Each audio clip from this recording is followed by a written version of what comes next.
시편 19편 말씀입니다. 시편 19편 말씀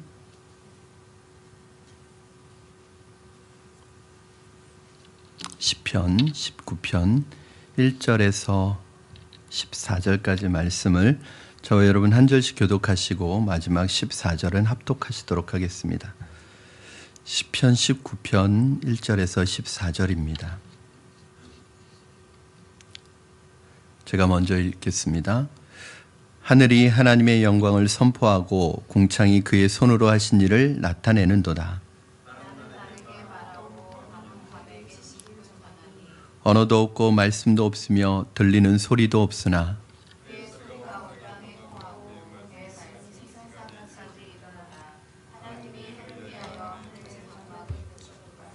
해는 그의 신방에서 나오는 신랑과 같고 그의 길을 달리기 기뻐하는 장사 같아서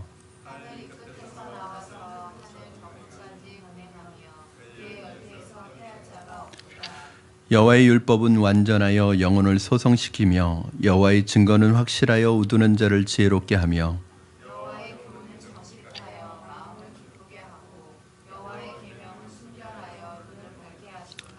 여호와를 경외하는 도는 정결하여 영혼까지 이르고 여호와의 법도 진실하여 다 의로우니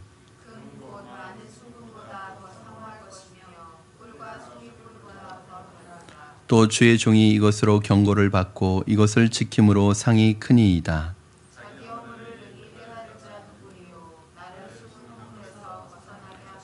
또 주의 종에게 고의로 죄를 짓지 말게 하사 그 죄가 나를 주장하지 못하게 하소서. 그리하면 내가 정직하여 큰 죄가에서 벗어나겠나이다. 나의 반석이시오 나의 구속자이신 여호와여, 내 입의 말과 마음의 묵상이 주님 앞에 연락되기를 원하나이다. 아멘.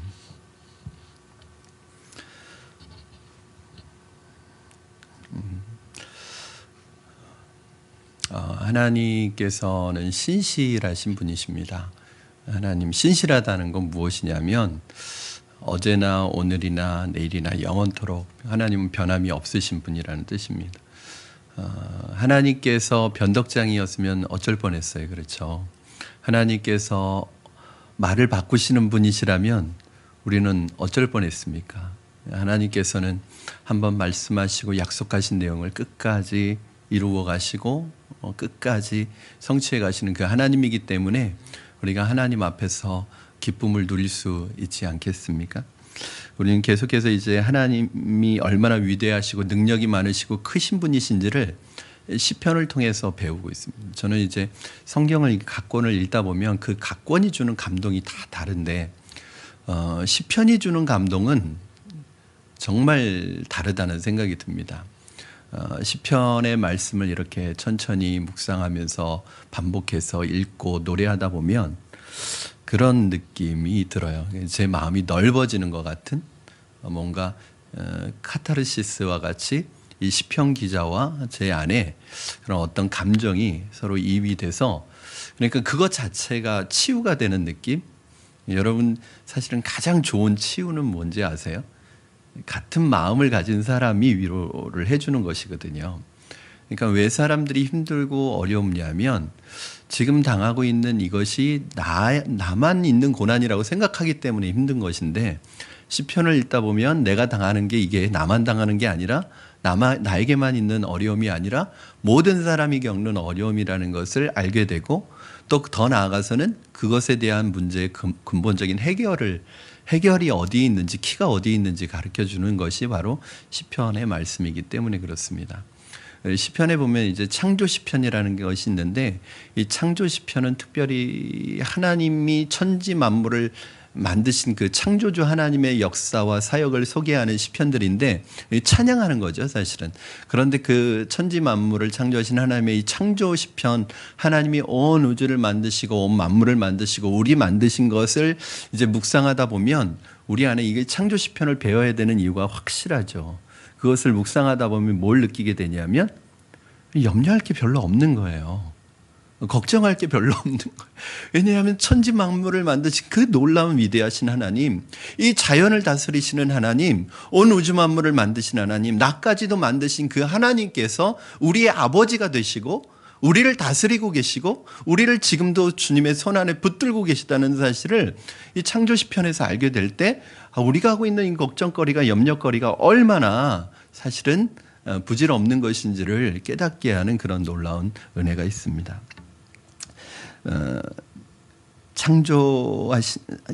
창조하신 하나님을 자꾸 묵상하고 생각하게 되면 그 창조하신 하나님의 그 창조의 능력이 자꾸 내 안에 들어오게 돼요. 자꾸 노래하다 보면 하나님의 창조의 능력이 들어오고 그 창조의 하나님이 내 안에 들어오게 됩니다. 여러분, 시편을 노래하고 선포하는 것이 왜 중요하냐면 그 고백을 하다 보면 이게 내 고백은 아니잖아요. 지금 시편 기자의 고백인데 그 고백을 자꾸 하다 보면 거기에 감정이 이입되고, 왜냐하면 내 현실이 그러니까 그 사람의 고백이 어느 순간에 내 고백으로 싹 들어와요. 하나님을 노래하면 그 하나님이 내 안으로 싹 들어와요. 여러분 잘 아시는 시편 104편의 고백, 145편에 보면 그런 고백이 있습니다. 우리 한번 145편 잠깐 볼까요, 여러분? 시편 145편. 시편에서 자막이 나오지 않습니다. 한번 찾아보시겠습니다. 145편. 제가 참 좋아하고 애송하는 시편 중에 하나인데 제가 한번 읽어드릴게요. 여러분 한번 들어보시기 바랍니다. 왕이신 나의 하나님이여, 내가 주를 높이고 영원히 주의 이름을 송축하리이다. 내가 날마다 주를 송축하며 영원히 주의 이름을 송축하리이다. 여호와는 위대하시니 크게 찬양할 것이라. 그의 위대하심을 측량하지 못하리로다. 대대로 주께서 행하시는 일을 크게 찬양하며 주의 능한 일을 선포하리로다. 주의 존귀하고 영광스러운 위엄과 주의 귀한 일들을 나는 작은 소리로 읊조리이다. 사람들은 주의 두려운 일의 권능을 말할 것이요 나도 주의 위대하심을 선포하리이다. 그들이 주의 크신 은혜를 기념하여 말하여 주의 의를 노래하리이다. 여호와는 은혜로우시며 긍휼이 많으시며 노하기를 더디하시며 인자하심이 크시도다. 여호와께서 모든 것을 선대하시며 그의 지으신 모든 것에 긍휼을 베푸시는도다. 여호와여, 주께서 지으신 모든 것들이 주께 감사하며 주의 성도들이 주를 송축하리이다. 아멘. 그러면 이 찬양 잘 아시죠? 왕이신 나의 하나님, 내가 주를 높이고 영원히 주의 이름을 송축하리이다.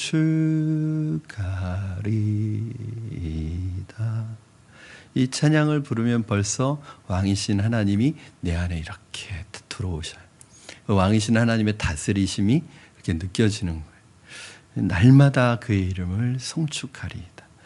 여러분, 이 시편 제 19편을 보면 그 능하신 하나님, 위대하시고 광대하신 하나님을 송축하는데, 송축하는 시편인데, 특별히 시편 19편을 우리가 이제 창조 시편이라고 그래요. 뭐냐면 하나님의 창조의 역사를 노래하는 것이기 때문에. 그런데 시편 19편은 두 부분으로 크게 나눠집니다. 한 부분은 1절에서 6절까지는 하나님이 창조하신 것을 찬양하는 내용이고요. 7절부터 14절까지는 좀 전혀 다른 내용이 나와요. 하나님의 말씀에 대한 부분을 나누고 있는데, 이것이 아주 독특하게 하나님 천지 창조와 하나님의 말씀의 관계를 아주 독특하게 연결하는 시편이에요. 그래서 하나님께서 말씀으로 창조하셨잖아요. 그 말씀이 우리 가운데 또 하나님의 보이는 말씀으로 주어지는, 그래서 1절부터 6절까지는 보통 우리가 말하는 일반 계시라고 말하는 거예요. 즉 하나님께서 창조하신 만물을 통해서 말씀하시고 계시는 것. 그리고 두 번째 7절에서 14절까지를 우리가 뭐라고 하냐면 이걸 특별 계시라고 그래요. 그러니까 하나님을 나타내는 것을 자연을 통해서도 나타내시지만 구체적으로 하나님의 말씀을 통해서 구체적으로 자신을 계시하시는 거예요. 그래서 이 계시에는 일반 계시와 특별 계시가 있어요. 일반 계시는 자연 만물 속에 하나님의 말씀이 메시지가 숨겨져 있어서 믿는 사람들뿐만 아니라 누구든지 다 그 음성을 알 수 있도록, 그리고 특별 계시는 바로 이 하나님의 사람들에게 특별히 주신 하나님의 계시죠. 이 두 내용으로 되어 있습니다. 자, 먼저 1절부터 한번 보시면 1절에 이런 말씀이 있어요. 하늘이 하나님의 위대한 창조를 선포하고 있다고 말씀하고 있습니다. 여기서 하늘이라고 나와 있잖아요. 이 하늘이 뭐냐면 영어로 하늘이 뭐죠? heaven, 그렇게 영어 성경에는 되어 있습니다. 하늘, heaven이라고 나와 있는데 사실은 우리 한글 성경에는 heaven, 하늘 이렇게 나와 있지만 영어 성경을 보면 복수로 쓰여 있습니다. heavens 그렇게 나와 있어요. 그러니까 s가 붙어 있어요. 즉 하늘, 정확한 번역은 하늘들 그렇게 번역하는 게 맞습니다. 그런데 우리가 생각할 때는 우리는 하늘을 단수로 쓰거든요. 그러니까 하늘 그래요. 그러나 성경적인 의미의 하늘은 하늘이 하나만 있는 게 아니라 하늘들이라는 거예요. 이게 무슨 말이냐면 하늘 위에 또 하늘이 있어요. 그래서 유대인의 관점에서 보면 하늘이 세 개입니다. 첫 번째 하늘, 우리가 생각하는 그런 대기권의 하늘이 있고, 두 번째 하늘은 우주 공간의 하늘이겠죠. 그리고 그 세 번째 하늘이 뭐냐면 하나님이 계신 하늘이에요. 그래서 사도 바울이 내가 세 번째 하늘에 올라갔다 왔다 할 때 그건 천국에 갔다 왔다는 말이거든요. 그러니까 이 유대인들의 관점에서는 하늘들이라고 그렇게 표현을 합니다. 여기에서는 그 하나님이 계신 하늘까지는 아니어도 하늘 위에 하늘이 있다는 얘기를 해주면서, 여러분 그렇잖아요.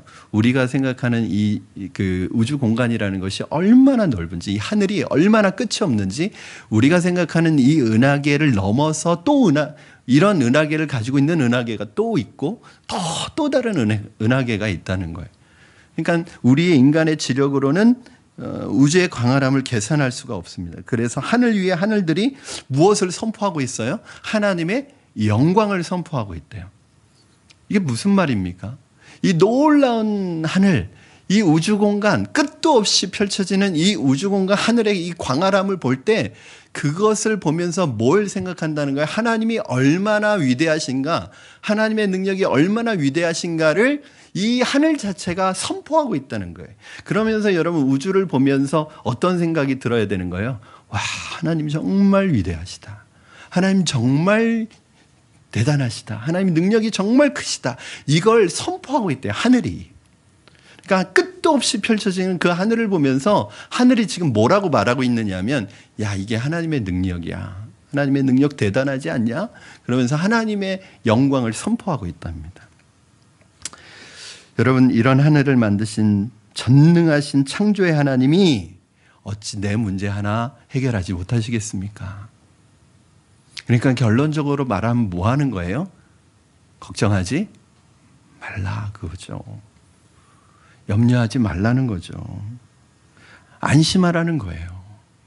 천지 만물을 창조하신 그 위대한 하나님, 우리의 오장육부를 지으시고 우리에게 영을 넣으시고 우리를 만드신 그 하나님이, 그 놀라운 일들을 행하신 그 하나님이, 야, 너희의 문제 하나 해결하지 못하겠느냐. 그러니까 우리는 하나님을 참 째째하게 믿어요. 하나님을 우리 수준으로 생각해요, 늘. 수많은 별들이, 여러분 한번 생각해 보십시오. 이 행성을 보면은, 우주 공간을 보면 수많은 그 별들이, 행성들이, 하늘에는 신호등도 없는데, 교통신호도 없는데 어떻게 그렇게 부딪히지 않고 속도를 스스로 조절하면서 그 우주 만물이 태양을 중심으로 그렇게 돌아가고 있느냐는 거죠. 신기하지 않습니까? 하물며 너희일까 보냐. 하나님이 우주 공간, 이 큰 놀라운 끝도 없는 이 우주 공간을 하나님께서 이렇게 말씀으로 운행하시고 이렇게 말씀으로 다스리고 계시는데, 하물며 너희일까 보냐, 이 믿음이 적은 자들아. 우리가 창조를 공부하는 이유가 여기에 있습니다. 우리 인간의 몸이, 여러분 소우주라는 얘기 들어보셨을 거예요. 그렇죠? 그러니까 그렇게 생각하시면 돼요. 이 우주 공간이 그냥 우리 몸 안에 들어와 있다고 생각하면 됩니다. 그러니까 우리 몸은, 어떤 과학자들이 몸을 분석했더니 엄청난, 정말 얼마나 기기묘묘하고 얼마나 놀라운 메커니즘이 우리의 몸에 들어있는지 모른다는 거예요. 저는 이 애들을 보면 깜짝깜짝 놀랍니다. 이 1살, 2살짜리들끼리 막 쫑알쫑알 되는 거 보면은 이게 아주 놀랍습니다. 여러분 그 애들이 뭔 생각이 있다고 뭐 얘기를 해요 또. 그렇죠? 그리고 다 거기엔 자기의 신호가 있고 뜻이 있어요. 이 사람을 가만히 들여다보고 있으면 그 성경의 표현처럼 정말로 기기묘묘하고 신묘막측한 거예요. 하나님께서 지으신 하늘을 보면 자연 만물을 알 수가 있습니다. 오늘 본문에 보니까 하늘들이 하나님의 영광을 어떻게 하고 선포하고, 시편 19편입니다. 하나님의 이 만드신 하늘들이 하나님의 손으로 하신 일을 나타내고 있다는 거예요. 이게 무슨 말이냐면 자연 만물을 보면, 하나님이 지으신 창조물들을 보면 마치 화가가 색을 칠한 것처럼, 그림을 그린 것처럼 도공이 진흙 반죽을 만들어서 진흙을 가지고 모양을 만들어낸 것처럼 그 만드신 분의 흔적이 남아있다는 거예요. 메시지를 담고 있다는 거예요. 여러분, 정말 좋은 작품은 그 안에 메시지가 담겨 있는 것이잖아요. 그렇죠? 그냥 심심풀이로 만드는 게 아니잖아요. 거기에 자신의 영혼을 불어넣고 자기의 정신을 불어넣는 이유가 뭐예요? 그것을 통해서 뭔가 전달하는 메시지가 있는 거잖아요. 그러니까 하나님께서 이 자연 만물을 통해서 우리에게 주시는 것은요, 여러분 그냥 너희들 봐라 이게 아닙니다. 그 안에 하나님이 주시는 메시지가 있다는 거예요. 그 메시지가 뭐예요? 걱정하지 말아라. 이 자연 만물도 이렇게 잘 돌아가고 있어요. 이게 저절로 그냥 혼자 돌아가는 게 아니라는 거죠. 하나님께서 운행하고 계시는 거예요. 하물며 천지 창조의 클라이막스인 너희일까 뭐냐. 하나님이 우리를 흙으로 진흙으로 만드시고 그 코에 생기를 불어넣으셨습니다. 두뇌가 생기고 심장이 생기고 오장육부가 만들어졌습니다. 이게 얼마나 놀라운 일이에요, 여러분. 하나님의 말씀으로. 어떻게 여러분 이것이 우연히 저절로 될 수 있겠습니까? 여러분, 이 인간의 몸은 소우주인데 인간의 몸을 보면 비행기의 구조보다도 더 복잡하고 더 정교한 이 구조를 가지고 있는 인간의 몸이 어떻게 저절로 우연히 만들어졌겠습니까? 여러분, 창조가 합리적입니까? 진화가 합리적입니까? 뭐 세상적인 이성의 판단의 잣대로 보면 둘 다 합리적이지 않죠? 그러나 저는 오히려 진화를 믿는 사람들이 더 믿음이 좋다고 생각해요. 오히려. 어떻게 이게 저절로 됩니까? 어떻게 우연히 됐다는 걸 믿습니까?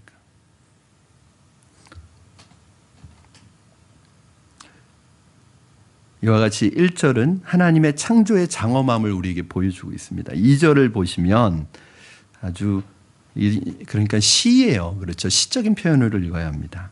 날은 날에게 말하고 밤은 밤에게 지식을 전하니.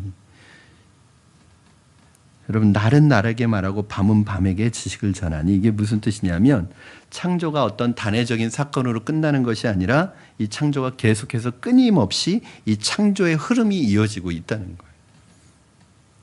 우리는 어떤 물건을 딱 만들어 놓으면 그걸로 끝이잖아요. 그런데 하나님의 창조는 이것이 단회적인 사건으로 딱 끝나는 것이 아니라 계속해서 흐름 가운데 이루어진 생성해가는 과정들을 가지고 있다는 거죠. 예를 들어서 하나님께서 남자와 여자를 뚝딱하고 만드셨다 이렇게 되어 있지 않습니다. 그렇죠? 하나님이 아담을 만드셨어요. 그렇죠? 아담을 만드셔 놓고 보니까 아담이 독처하는 것이 보시기에 좋지 못하다고 생각하셔서 여자를 돕는 배필을 만들어 주셨어요. 그리고 거기에서 끝나는 것이 아니라 남자와 여자 사이에서 아기가 나오게 하셨어요. 여러분, 이것이 생명의 연속성을 가지고 계속해서 창조가 계속해서 일어나게 만드셨어요. 하나님께서 창조하신다는, 예수님께서 그런 말씀을 하시죠. 아버지께서 일하시니 나도 일하신다. 무슨 말이에요? 안식일에 예수님께서 병자들을 고치고 말씀을 전하는 것을 보고 바리새인들이 막 뭐라고 하니까 뭐라고 말씀하시냐면 아버지께서 지금도 일하시니 나도 일한다. 이건 뭐예요? 어떤 일을 하고 계시다는 거예요? 하나님께서 창조와 구속 사건, 구속에 대한 사역을 계속해서 이루어가고 계시는 거예요. 하나님은 지구를 딱 만들어 놓고 끝내는 것이 아니라 지금도 말씀으로 만드신 그 천지 만물을 말씀으로 통치하고 계시는 것입니다. 그 말씀으로 우리를 만드신 하나님이 너희들 만들어 놨으니까 너희들 알아서 살아라 이게 아니라 하나님께서 계속 말씀으로 우리를 다스리고 통치하고 우리를 인도해 가고 계시다는 거예요. 3절에 보니까 이 창조의 연속성, 창조가 한 번에 이렇게 되어서 끝나는 것이 아니라는 것이죠. 날은 날에게 말하고 밤은 밤에게 지식을 전한다. 창조는 창조 그대로 있는 것이 아니라 계속 영원한 생성을 해나가는 것입니다. 나무가 꽃이 피고 열매가 맺고 계절이 일어나고 시작에서 끝이 오고 다시 살아나고. 여러분 3절 4절 보면 3절 말씀 읽었죠. 3절 4절 말씀 한번 같이 읽겠습니다. 19편 시작. 언어도 없고 말씀도 없으며 들리는 소리도 없으나 그의 소리가 온 땅에 통하고 그의 말씀이 세상 끝까지 이르도다. 하나님이 해를 위하여 하늘에 장막을 베푸셨도다.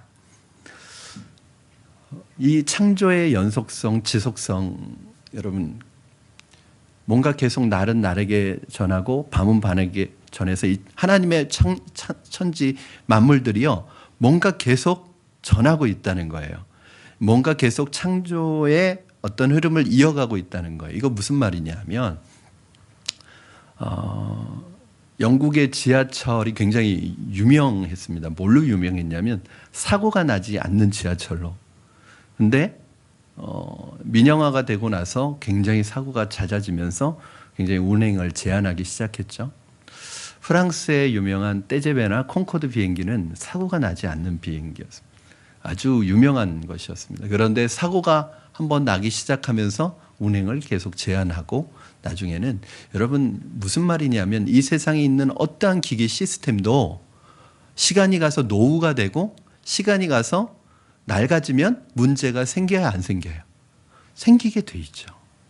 어떤 것이든 그렇습니다. 여러분 사람의 몸도 마찬가지예요. 여러분 그런데 하나님께서 만드신 이 우주는 뭐 아무런 장치나 시스템이 없는데도 불구하고 계속 이것이 유지되어 가고 있다는 것이 놀라운 거예요. 누가 하시는 거예요? 하나님께서 창조의 사역을 한 번으로 끝인 것이 아니라 하나님께서 계속해서 그 창조들을 말씀으로 다스리고 관리해 가신다는 것을 우리가 보여주고 있는 것입니다. 근데 하나님께서 그걸 뭘로 하셔요? 그의 말씀으로 하시는데 여러분 이게 놀랍습니다. 3절 말씀해 보니까 언어가 없고 말씀도 없으며 들리는 소리도 없는데 그의 소리가 온 땅에 통하고 그의 말씀이 세상 끝까지 이르도다. 기가 막힌 거예요. 언어인데 소리가 없어요. 언어이긴 언어인데 소리는 소리인데 언어도 없고 소리도 없는데 그것이 계속해서 지식을 전해요.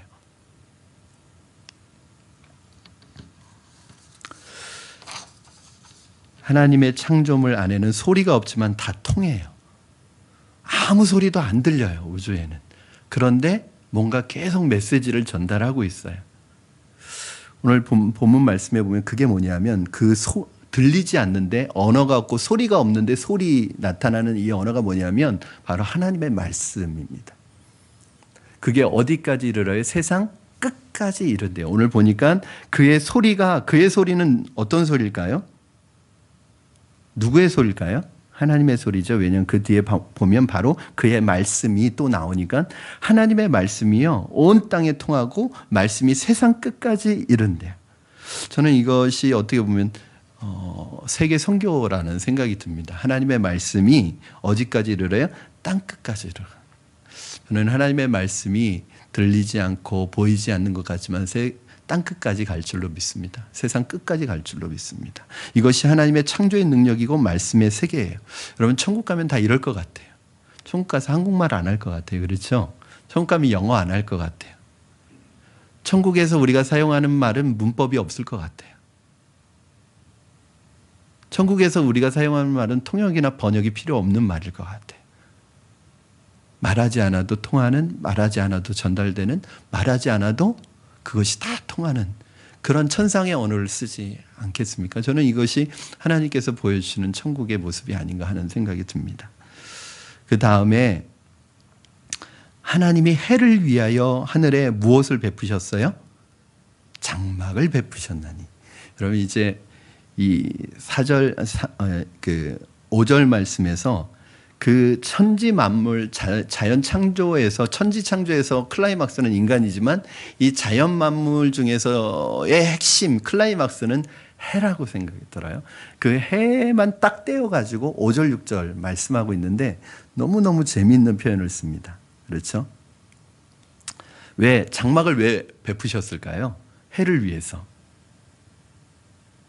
마술쇼 하시는 거죠. 하나님이. 장막을 이렇게 가리셨다는 건 뭐예요? 왜 해가 거기서 나와서 거기로 가는지 알지 못하게 하시려고 장막을 베푸셨다는 거예요.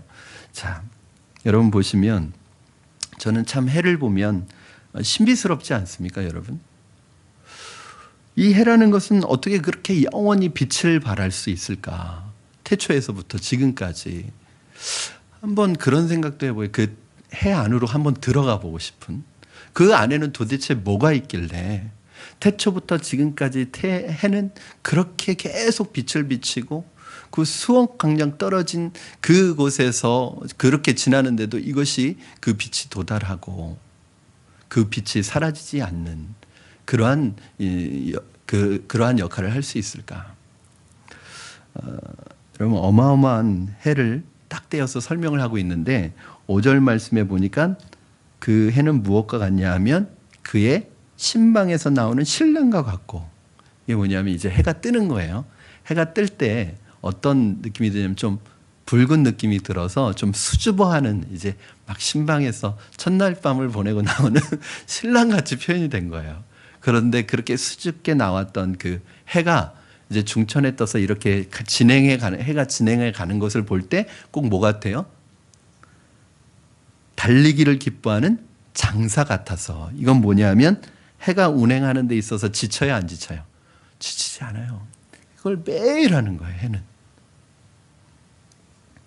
하늘이 이 끝에서 나와서 하늘 저 끝까지 운행하며 그의 열기를 피할 자가 없도다.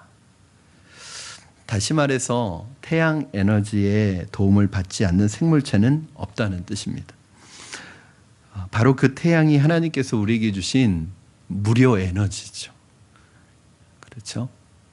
그야말로 진짜 자연 에너지죠. 인간은 아무리 하나님을 벗어나려고 해도 피하려고 해도 피할 수가 없습니다. 왜냐하면 하나님의 은혜가 이와 같이 모든 만물 위에 비치고 모든 만물 위에 나타나기 때문에 마치 해가 이 땅을 비출 때 그 해의 비침에서 피할 자가 하나도 없는 것처럼 하나님 이 해를 통해서 보여주시는 건 뭐냐면 하나님의 은혜의 빛 속에서 피할 자 한 사람도 없다는 거예요. 그러니까 하나님의 은혜를 떠나서 살 수 있는 사람은 아무도 없습니다. 그것이 하나님의 은혜의 보편성입니다.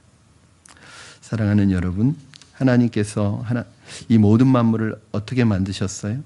어떻게 운행하시고 지금도 어떻게 이 우주 만물을 이루어가고 계십니까? 바로 이것이 자연 만물이 우리에게 주시는 메시지예요. 이제 7절부터 14절까지는 하나님의 구체적인 말씀의 메시지인데 저는 이것이 동일하다고 봐요. 계시라는 것은 자연 만물을 통해서 하나님이 자신을 드러내시는 일반 계시나 특별한 방법, 즉 구체적인 하나님의 말씀을 통해서 당신을 계시하시는 방법이나 두 가지 다 똑같은 말은 뭐냐면 계시가 들어간다는 거예요.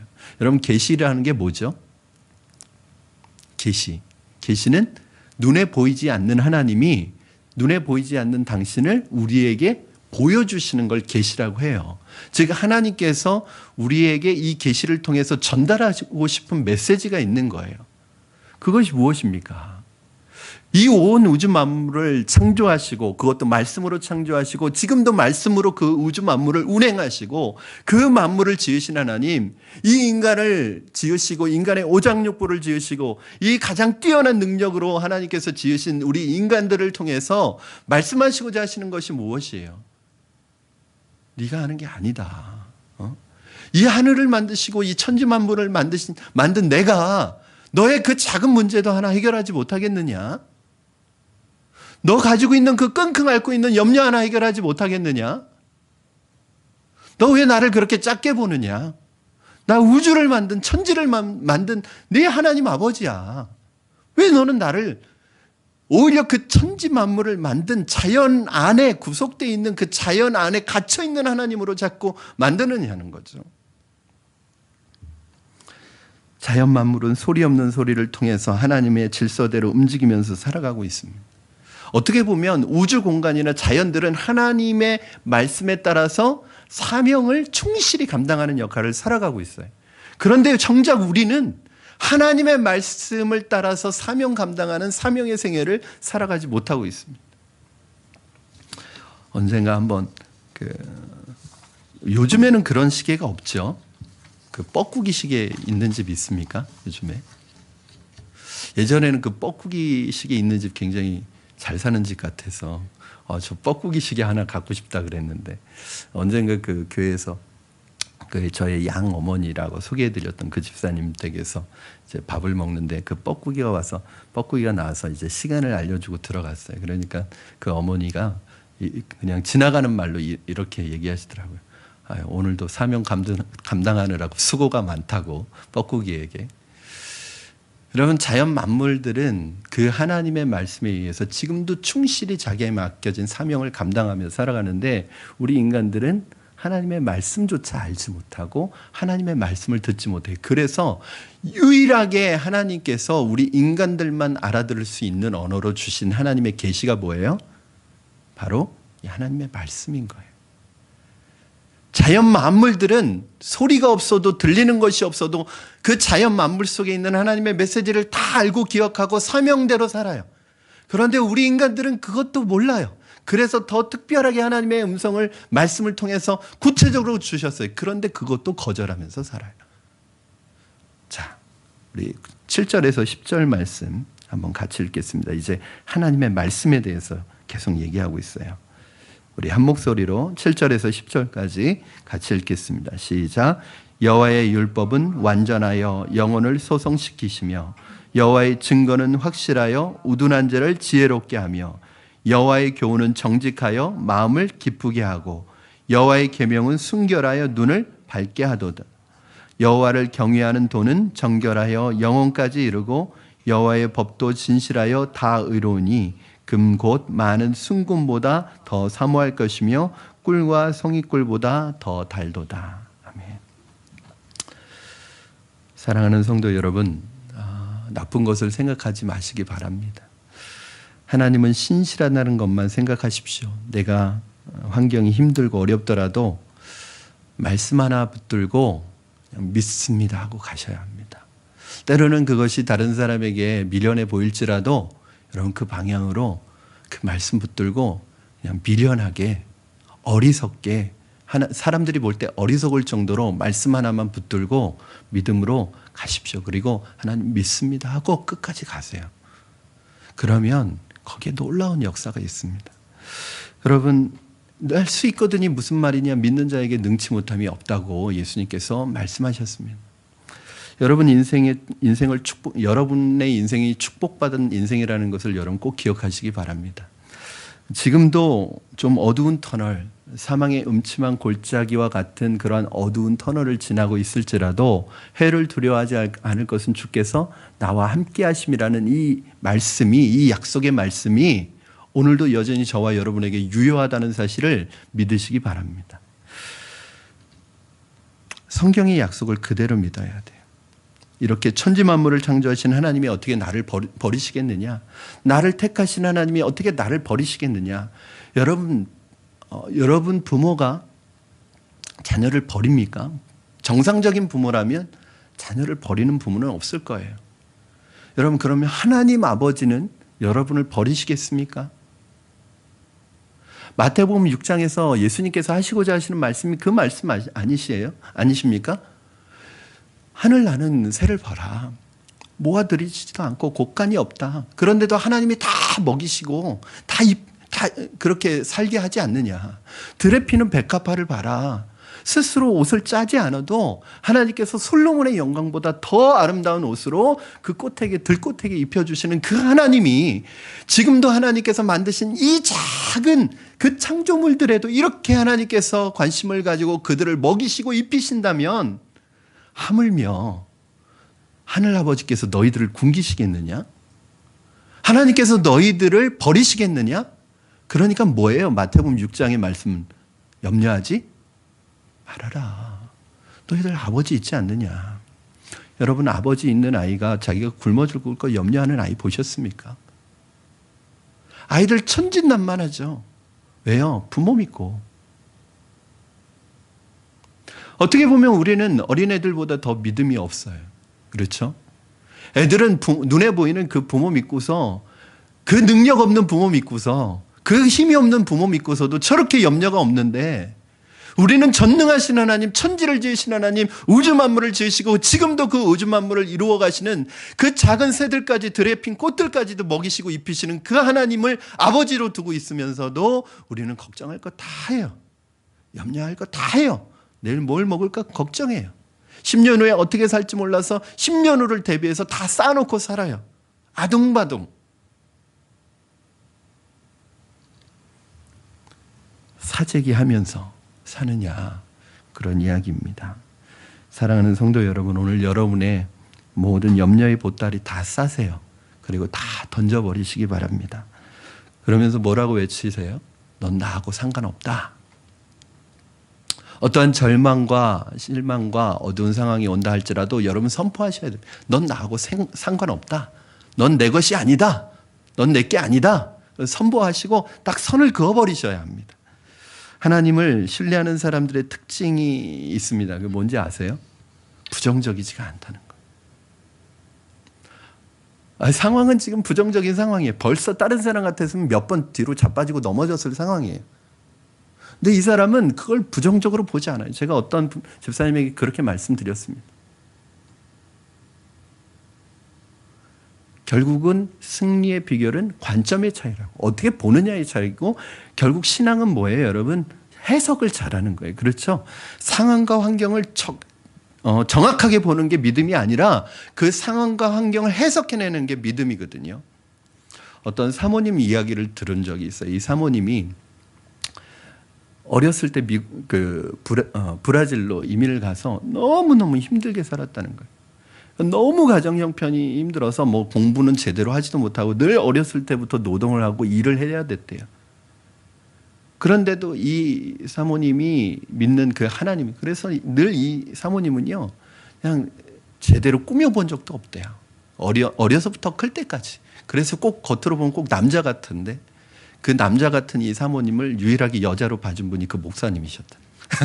그래서 결혼을 했겠죠. 근데 이 사모님이 늘 자기의 안에 그런 마음이 있었다는 거예요. 누군가 참 실력 있는 사람을 볼 때, 정말 너무너무 강의를 잘하는 사람을 볼 때, 너무너무 일을 잘하는 사람을 볼 때 그 사람을 뒤에서 흉보고 시기하고 막 부러워하고 그러지 않았다는 거예요. 항상 그런 사람들을 보면 이런 말을 했다는 거예요. 하나님, 저 강의 잘하시는 분, 저 부스러기라도 저를 좀 주세요. 저 일을 저렇게 잘하시는데 저분의 부스러기 은혜라도 저에게 주세요. 하나님, 저분 저렇게 실력이 좋은데 저분의 저 부스러기 실력으로라도 저에게 좀 띄워주세요.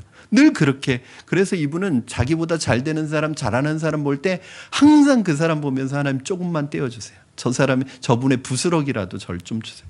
그런데 이분이 놀랍게 쓰임받는, 정말 여러분 잘 아시는 것처럼 온누리교회 도은미 사모님이라고 굉장히 강의 많이 하시고 또 가정사역이나 여성사역 쪽으로 굉장히 탁월하게 강의하시는 분이 있습니다. 지금은 아마 안 계시는 걸로 알고 있어요. 나중에는 뭐 포도당까지 맞아가면서 강의하러 다닐 정도로 하나님께서 그렇게 마음껏 쓰시더라는 거예요. 그럼 그거 보면서 부정적인 생각은 할 필요도 없어요. 자기 환경과 상황 탓하는 사람 치고 사실은 잘 되는 사람이 없습니다. 여러분 오늘 아픈 건 다 잊어버리시기 바랍니다. 여러분 오늘 병도 다 잊어버리세요. 만약 병을 가지고 있다 할지라도, 몸이 아프다고 할지라도 그렇게 말씀하세요. 이건 내게 아니다. 이건 나하고 상관없다. 선을 싹 그어버리세요.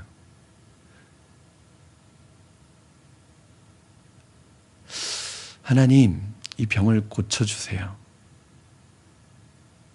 하나님, 이 병 안 고쳐주실지도 몰라. 그런 생각하지 마시고, 하나님이 나를 만져주세요. 나를 치료해 주세요. 그러면 그것이 어떠한 방법으로, 여러분, 하나님께서 병을 치료해 주시는 방법은 두 가지가 있습니다. 첫째는 근원부터 완전히 깨끗하게 치료해 주시는 방법이 있고요. 그 병이 있지만 그 병이 여러분들에게 아무런 역할도 못하게 하는, 아무런 영향력도 행사하지 못하게 하나님께서 딱 붙잡아 주시는 치료 방법이 있어요. 이건 대부분 하나님께서 쓰시는 종들을 이렇게 쓰십니다. 사도 바울도 이렇게 쓰셨고, 하나님께서 귀하게 쓰신 분들은 몸의 병은 다 가지고 있어요. 그래서 놀라운 것은 그것을 위해서 기도하는데 그것이 치료가 되지는 않아요. 이게 치료가 되지 않는다는 것은 무엇이냐면 하나님의 능력이 없어서가 아니라 그 사람이 교만할까 봐 씨를 남겨두고 계시는데, 문제는 그 병이 있어도 그 사람의 사역과 그 사람의 하나님의 일과 그 사람이 하나님 앞에 살아가는데 아무런 영향력도 행사하지 못하도록 만드십니다. 그건 단지 하나의 상징이에요. 너는 연약한 인간이라는 것을 보여주기 위한 상징이지 하나님이 치료를 못해서 못하시는 게 아니에요. 그렇게 어두움에, 좌절에, 절망에, 쫓김에, 배고픔에, 억울함에 시달렸던 이 시편 기자들이 거기에 빠지지 않고 그러한 환경 속에서 누구를 붙잡았는가? 하나님을 붙잡았었고, 말씀을 붙잡았었고, 하나님의 얼굴만 바라보고 믿음으로 걸어갔던 것이 바로 이 시편 기자들의 고백입니다. 절망 중에 있지만 그들은 그런 환경을 중요하게 생각하지 않고 하나님만 꼭 붙잡고 갔더니 그를 높은 산을 뛰어다니게 만드는 사슴의 발같이 그를 높이 세우셨다는 이 고백이 시편 기자들의 고백이에요. 시편 기자들의 고백을 보면 행복했다, 삶이 좋았다, 평안했다, 이런 사람들 하나도 없어요. 늘 사망의 음침한 골짜기를 가는 것 같고, 하나님이 가려진 것 같고, 하나님 안에서 탄식할 일들이 너무 많았지만 결코 그 절망과 어려움과 탄식과 외로움과 고통과 어려움에 억눌리지 않고 그것을 뛰어넘어서 사슴의 발같이 세움받았던 사람들입니다. 왜요? 말씀 하나 붙들고 간 거죠. 사랑하는 여러분, 용기를 가지세요. 여러분들도 위대한 강의를 할 수 있고요. 여러분들도 위대한 하나님의 일들을 다 하실 수 있습니다. 여러분들도 한 분 한 분 위대하게 다 하나님 앞에 쓰임받을 수 있습니다. 선포하세요, 여러분. 여러분이 다 그런 꿈을 가지시고 하나님만 붙잡고 나가면 하나님께서 반드시 이룰 줄로 믿습니다. 여러분, 그런 꿈도 가지세요. 우리 남편이 하나님께 쓰임받는 일꾼이 되게 해주십시오. 그랬더니 어떤 집사님이 그러세요. 목사님, 우리 남편 술 얼마나 좋아하는데요. 담배를 얼마나 좋아하는데요. 그거요, 선포하셔야 돼요. 그건 나하고 상관없다. 그건 나하고 관계없다. 그건 내 거 아니다. 여러분, 그리고 계속 축복하시고 약속의 말씀을 붙들고 선포하세요. 저 인간 그러지 마시고 뒤에서 우리 남편 하나님께서 쓰실 사람이다. 축복하시고 약속의 말씀을 선포하시고, 술과 담배는 우리 남편과 상관없다. 내 것이 아니다. 이렇게 선포하시면 하나님께서 5년 안에 5년까지도 안 가요. 사실은 2, 3년 안에 확 뒤집어 놓으십니다. 문제는 우리가 스스로 하나님의 말씀의 능력과 우리의 말의 능력을 생각하지 않아요. 여러분, 언제 우리가 믿음으로 말하고 있습니까? 누가 옆에서 불안한 말 한마디 하면 난 2마디 거들죠. 옆에서 누가 두려워하면 나는 3마디 두려워하는 말 하죠. 상황이 안 좋아지면 금방 우리의 입술에서 부정적인 말이 튀어나오죠. 그러니 되는 게 기적이죠.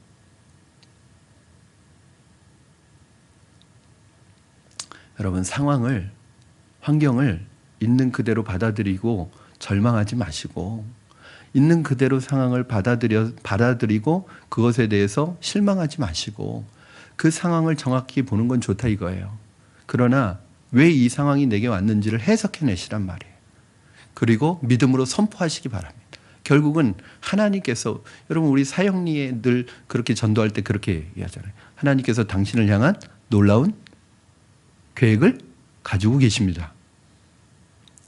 여러분, 하나님께서 여러분 한 분 한 분에게 가지고 계신 계획이, 놀라운 계획이 안 좋은 계획일까요? 좋은 계획일까요? 너무 안 좋아서 놀래요?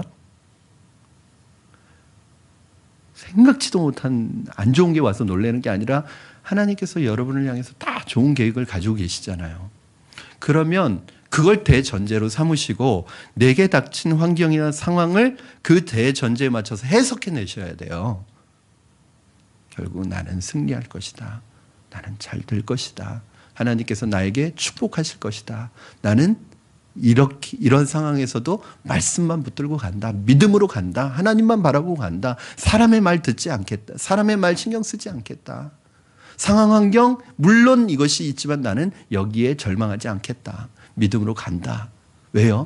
그분이 천지를 만드신, 천지를 창조하신 하나님 아버지가 저와 여러분의 아버지이시고 십자가에 못 박혀 죽으신 예수님이 저와 여러분의 주님이시기 때문에 그렇습니다.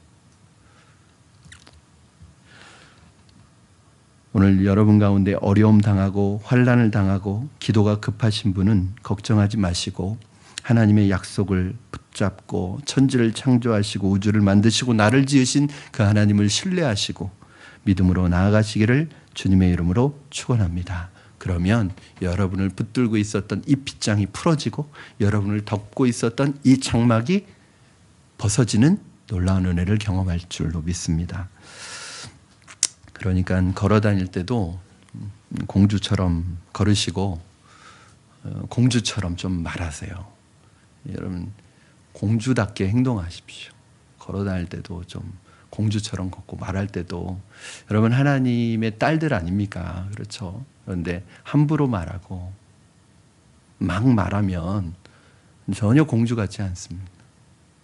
하나님의 아들들이고 우리가 구원받은 하나님의 아들과 딸들인데 우리의 말과 행동, 표정 하나가 다 중요합니다. 여러분 표정을 연습하셔야 돼요. 좋은 표정을 지을 수 있도록 연습하셔야 돼요. 제가 팁을 하나 드릴게요. 저는 사실은 고등학교 때까지는 제 표정이 굉장히 그러니까 제 고등학교 때까지 제 표정은 굉장히 어두운 표정이에요. 사실은 좋은 인상은 아닙니다. 물론 잘생겼을 수는 있지만 좋은 인상은 아니었어요. 왜냐하면 굉장히 날카롭고 얼굴에 어둠이 있으니까. 근데 제가 예수님 믿고 나서는 제가 방금 한 거 농담인 거 아시죠? 또 목사님이 잘생겼다고 그랬다고 좀 농담으로 받아주세요. 제가 농담 조금 웃으면서 하는 건 농담이에요. 네, 아셨죠? 여러분 제가 예수님 믿고 고등학교 3학년 후반에서부터 20살 때 군대 가기 전까지 제가 했던 게 있어요. 거울 보고 계속 웃는 연습을 했어요. 어떤 게 내가 가장 멋있을까? 웃는 연습을 했어요. 실제로요. 거의 한 1년 동안을 그렇게 아침마다 거울 보고 웃는 연습을 했는데 얼굴 근육이 변화가 일어났어요. 여러분 이게 근육이 익숙해지는 거 아시죠? 늘 찡그리고 있는 사람은 그게 근육이 딱 굳어져서요. 웃는 게 불편해요. 왜냐하면 근육이 그렇게 안 움직여요. 그런데 이 근육을 바꾸어주면요. 나중에는 찡그리는 게 잘 안 돼요. 여러분 제가 에피소드로 제가 그 고등학교 20살 때 군대 갔잖아요. 군대 가서 초반에 굉장히 군대에서 적응하기 어려웠던 점이 뭔지 아세요? 신병이 맨날 웃고 있는다고 계속 저에게 기합을 주시는 거예요. 왜냐하면 좀 군기가 들어있는 모습을 보여줘야 되는데 너 웃지 마 했는데도 이게 웃지 말라면 웃지 말아야 되는데 이게 그냥 미소가 저절로 나오는 거예요. 그것 때문에 제가 처음에 초반에 적응하는데 어려웠습니다. 그냥 계속 군기가 풀렸다고. 전 군기가 들어있는데 자꾸 저보고 풀렸다는 거예요. 이게 찡그리는 것도 내 마음대로 안 되는구나. 웃지 않는 게 오히려 내 얼굴 근육에 불편한 거예요. 혹시 여러분 중에 웃는 게 불편한 분 계십니까?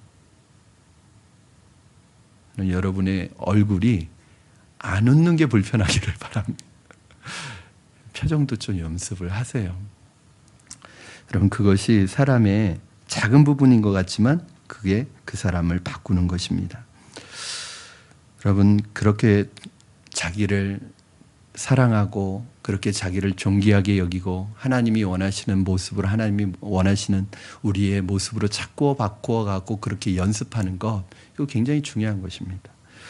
온 땅을 창조하시고 운행하시는 하나님의 말씀이 저와 여러분의 삶을 날마다 새롭게 일으키고 능력 있는 말씀을 경험하는 삶으로 인도해 가시기를 주님의 이름으로 축원합니다.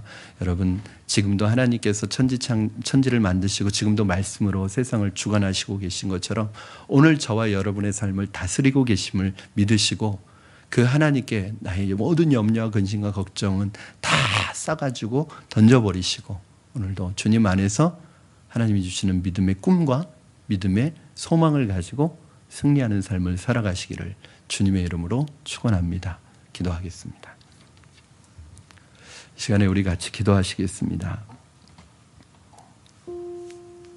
우리가 하나님의 천지 창조에 대한 공부를 해야 되고 천지를 창조하신 하나님을 배워야 되는 이유는 하나님이 뭘 만드셨느냐 그거 공부하기 위해서가 아닙니다.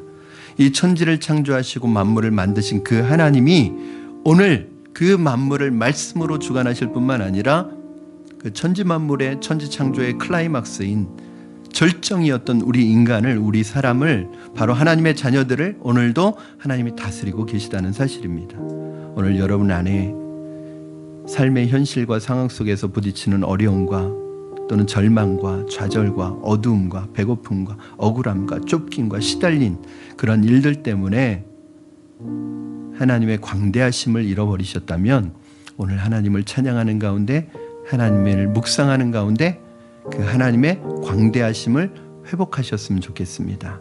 오늘 이렇게 주님 앞에 우리 기도하고 한번 하나님 앞에 나갔으면 좋겠습니다. 살아계셔서 역사하시는 하나님 아버지 감사합니다. 오늘 하나님 우리 삶을 하나님 앞에 의탁합니다. 광대하신 하나님을 경험하게 하시고 그 강대하신 하나님을 누리게 하시고 우리의 삶을 하나님 앞에 맡기고 신실하신 하나님을 배우며 오늘도 그렇게 믿음으로 살아가게 하여 주시옵소서. 아버지 하나님, 우리에게 믿음을 주셨사오니 하나님 아버지 믿음으로 살아가게 하시고 믿음의 꿈을 꾸게 하시고 소망의 꿈을 꾸게 하셔서 하나님을 향하여 믿음으로 날마다 걸어가게 하시고 믿음의 삶을 살아갈 수 있도록 주님 축복하여 주시고 역사하여 주시옵소서. 은혜를 더하여 주시옵소서. 하나님, 우리가 가지고 있는 모든 염려와 걱정과 근심, 아버지 삶 가운데서, 환경 가운데서, 상황 가운데서 만났던 일들 때문에 절망하고 하나님 아버지 실망하고 있다면, 좌절하고 있다면 오늘 하나님 천지를 만드신 하나님 안에서 이 모든 문제들 내려놓고 염려하지 아니하고 믿음의 소망 가운데 믿음으로 나아갈 수 있도록 주님 축복하여 주시고 역사하여 주시옵소서. 인도하여 주시옵소서. 살아계신 하나님 아버지 감사합니다. 우리의 삶에서 만나는 작은 문제를 보고서도 놀라고 그것을 보고서도 절망하고 실망하고 원망하고 불평하는 것이 우리의 모습입니다. 하나님, 우리의 마음을, 가슴을 넓혀 주시옵소서. 천지 만물을 창조하시는 그 하나님, 지금도 그 광활한 광대한 우주를 지금도 하나님 운행하시는 그 하나님이 우리 인생의 작은 문제 해결하지 못하는 분이 아니라 하나님께서 뜻을 가지고 우리를 이끌어 가고 계심을 믿음으로 고백하며 우리의 상황과 환경을 믿음으로 해석할 수 있는 영적인 눈을 허락하여 주시옵소서. 살아계신 하나님 아버지, 하나님의 말씀의 능력 붙들고 나갑니다. 그 하나님의 말씀이 정직하고 그 하나님의 말씀은 순결하고 그 하나님의 말씀은 완전해서 우리를 회복시키시고 우리를 살리시고 우리를 새롭게 하시는 말씀이 될 줄로 믿습니다. 오늘도 그 말씀 믿음으로 고백하며 나아가는 성도들마다 새롭게 하시는 하나님의 말씀의 능력과 기적을 삶 속에서 경험할 수 있게 하여 주시옵소서. 감사하며 예수님의 이름으로 기도드립니다. 아멘. 우리 이 시간에 찬송 부르고 주기도문하고 마치실 텐데요. 주 하나님 지으신 모든 세계 이 찬양 들으시면서 우리 하나님 찬양했으면 좋겠습니다.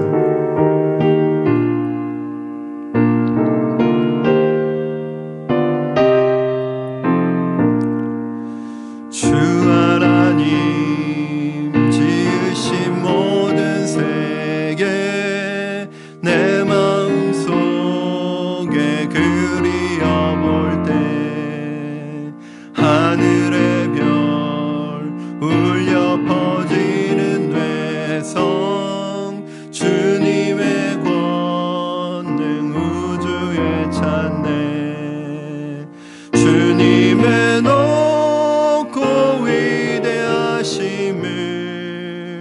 내 영혼이 찬양하네.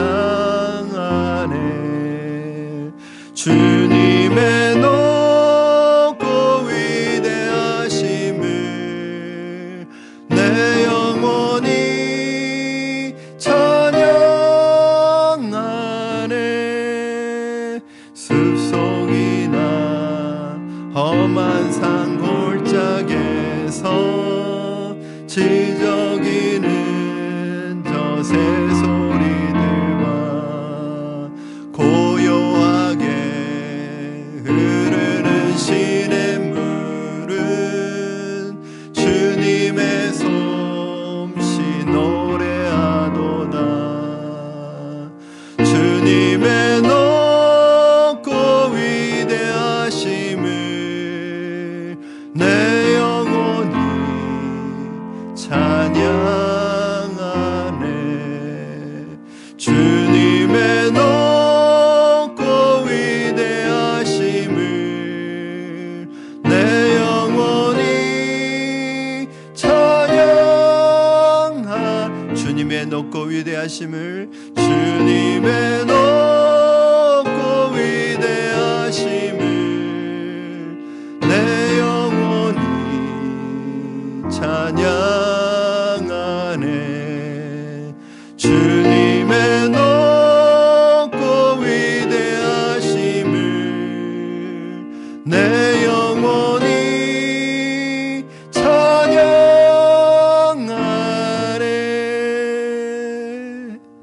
아멘. 시간에 우리 주님 가르쳐 주신 기도로 예배를 마치도록 하겠습니다. 하늘에 계신 우리 아버지여, 이름이 거룩히